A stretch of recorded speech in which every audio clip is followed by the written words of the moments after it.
Vote কারচুপি, জালিয়াতি, engineering, deep স্টেটের খেলা।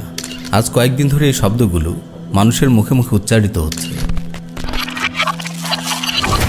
নির্বাচনী প্রচারণায় কত মেহনত, দিনরাত মানুষের দ্বারে দ্বারে ঘুরে বেড়ানো, ভোটের জন্য কত কাকুতি মিনতি, কত নির্ঘুম রাত, কত প্ল্যান প্রোগ্রাম, কত পথসভা, চমকপ্রদ কত ইশতেহার। কিন্তু দিন শেষে মনে হচ্ছে কোনো প্ল্যানই কাজে দিচ্ছে না। কোনো অদৃশ্য শক্তি ভোটের ফলাফলকে নিয়ন্ত্রণ করছে। বিশাল জনসমর্থন থাকা সত্ত্বেও অদ্ভুত এক মেকানিজমের কারণে ভিন্ন কেউ নির্বাচিত হয়ে যাচ্ছে। আসলে এই কুফরি ডেমোক্রেসির পথে যারা ইসলাম প্রতিষ্ঠার স্বপ্ন দেখেছে, যুগে যুগে তারা সবাই এই অদ্ভুত খেলার শিকার হয়েছে। মিশরের ইখওয়ানের ইতিহাস আপনাদের মনে থাকার কথা। বহু প্রচেষ্টার পর একসময় তারা ক্ষমতা লাভ করেছিল। ক্ষমতায় টিকে থাকার জন্য অনেক উদার নীতিও তারা গ্রহণ করেছিল। তারা পশ্চিমাদের অনেকভাবে সন্তুষ্ট করার চেষ্টা করেছে, কিন্তু দিন শেষে তাদের ক্ষমতায় থাকতে দেওয়া হয়নি। গণতান্ত্রিক সিস্টেমের নাটাই যাদের হাতে, সেই অদ্ভুত ডিপ স্টেটের ষড়যন্ত্রে তারা ক্ষমতাচ্যুত হলো। মিশরের সেনাবাহিনী কর্তৃক ইখওয়ানের উপর নেমে এলো জুলুমের অন্ধকার রাত। বন্দী অবস্থায় দুনিয়া থেকে বিদায় নিলেন প্রেসিডেন্ট মোহাম্মদ মুরসি। তিউনিসের আন্নাহদা পার্টিও লাঞ্ছনাদায়ক এই বাস্তবতার শিকার হয়েছিল। তাদের দলনেতা রশিদ আল ঘানুশি গণতন্ত্রের উদারনীতি গ্রহণ করে ভেবেছিল ক্ষমতাকে টিকিয়ে রাখবে। সে পশ্চিমাদের তুষ্ট করার অনেক প্রচেষ্টাই করেছিল, কিন্তু তাদেরকেও টিকে থাকতে দেওয়া হয়নি। রাষ্ট্রবিরোধী ষড়যন্ত্র মামলায় তাদের নেতাকর্মীরা আজ 3 থেকে 35 বছরের কারাদণ্ড ভোগ করছে। রশিদ আল ঘানুশিকেও 20 বছরের কারাদণ্ড দেওয়া হয়েছে। আপনি ইসলামের যত মডার্ন ভার্সন নিয়েই গণতান্ত্রিক সাজুন, এরা আপনাকে গ্রহণ করবে না, আপনাকে নির্বাচিত হতে দেবে না। নির্বাচিত হলেও আপনাকে ক্ষমতায় টিকতে দেবে না।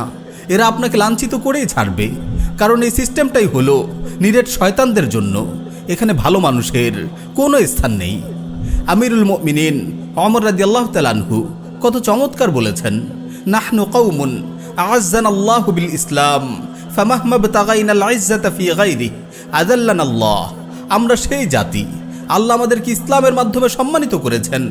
আমরা যদি ইসলাম ছেড়ে অন্য কোনো উপায়ে সম্মান খুঁজি, তবে আল্লাহ আমাদেরকে অপদস্থ করবেন।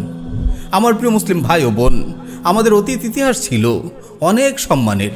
আমাদের সালাফগণ ইসলামকে পুরোপুরি আঁকড়ে ধরেছিলেন, এজন্য আল্লাহ তাদের বিজয় দিয়েছিলেন। তাদের প্রচেষ্টায় ইসলামের দাওয়া ছড়িয়ে পড়েছিল বিশ্বময়। ইতিহাসের দিকে একটু নজর বুলান, দেখুন দিন কায়েমের জন্য তাদের পথপন্থা কেমন ছিল। হায়, আজ আমরা তাদের পথ থেকে কত দূরে। আমার খুব আফসোস হয়, পশ্চিমাদের তন্ত্রমন্ত্রের বেড়া জালে আজ আমাদের মুসলিমদের মেহনতের কত নির্মম অপচয় হচ্ছে। মিছে মরিচিকার পেছনে আমরা যুগের পর যুগ ছুটে বেড়াচ্ছি, বারবার দংশিত হচ্ছি একই গর্তে।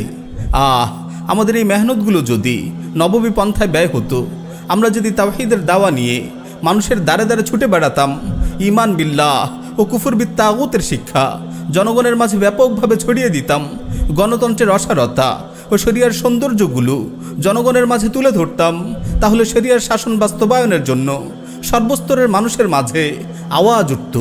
পশ্চিমাদের তন্ত্রমন্ত্রকে তারা পশ্চাতে ছুঁড়ে ফেলত।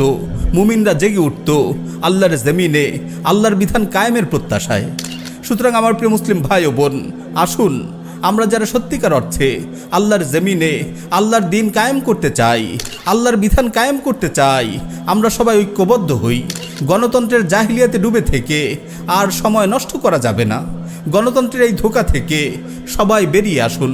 লাঞ্ছনা অপদস্থতার শিকড়কে সমূলে উপড়ে ফেলুন। দাওয়া ইদাদ ও জিহাদের নববী মানহাজকে আঁকড়ে ধরুন। আল্লাহর জমিনে আল্লাহর বিধান কায়েম করে বেঁচে থাকুন সম্মানের সাথে।